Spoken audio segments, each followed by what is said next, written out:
Hello বন্ধুরা, career space YouTube চ্যানেলে আপনাদের সকলকে স্বাগত জানাই। আশা করি আপনারা সবাই ভালো আছেন। আজকে এই মুহূর্তে শিক্ষক নিয়োগ সংক্রান্ত যে সবচেয়ে গুরুত্বপূর্ণ আপডেট উঠে এসেছে, বিস্তারিত সেই সম্পর্কে আলোচনা করব।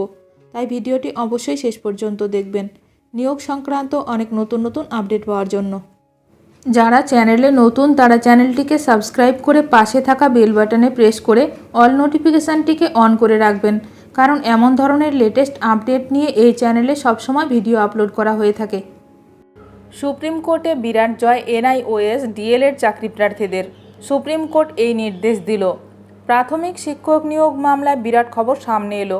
এনআইওএস ডিএলএড মামলায় বড় রায় দিল দেশের সর্বোচ্চ আদালত সুপ্রিম কোর্ট। জয় হলো চাকরি প্রার্থীদের। এর ফলে এনআইওএস ডিএলএড করা চাকরি প্রার্থীদের প্রাথমিক শিক্ষক পদে নিয়োগ করতে হবে। সুপ্রিম কোর্টে কৌশিক দাসের মামলায় এনআইওএস ডিএলএড করা চাকরি প্রার্থীদের জয় হলো।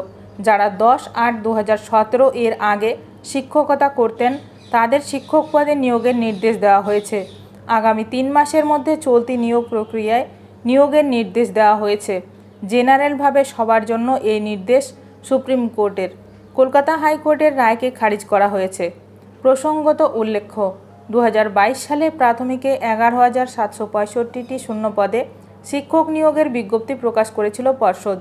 অনেক কাঠখড় পুড়িয়ে শীর্ষ আদালতের নির্দেশে 9,533 জন চাকরিতে যোগ দেন। যদিও এনআইওএস ডিএলএড প্রার্থীদের বাদ দেওয়া হয়। এবার এই প্রার্থীরা আদালতে জয় পেলেন।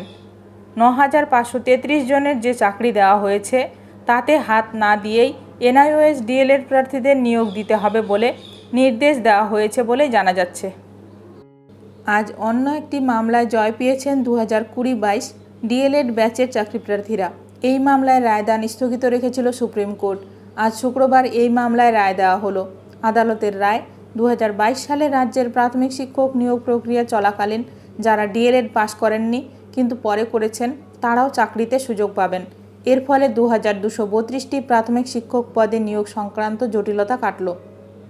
প্রসঙ্গত উল্লেখ্য, 2022 সালে প্রাথমিকে 11,765টি শূন্য পদে শিক্ষক নিয়োগের বিজ্ঞপ্তি প্রকাশ করেছিল পর্ষদ।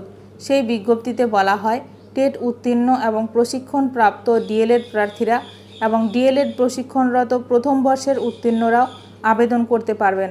পর্ষদের এই সিদ্ধান্তের বিরুদ্ধে কলকাতা হাইকোর্টে দায়ের হয়েছিল মামলা গড়ায় সুপ্রিম কোর্ট পর্যন্ত। শীর্ষ আদালতের নির্দেশে 9,533 জন চাকরিতে যোগ দেন, কিন্তু বাকি 2,232টি পদে নিয়োগে অগ্রাধিকার কারা পাবেন সেই প্রশ্ন তুলে মামলা হয়। আজ রায় দেওয়া হলো।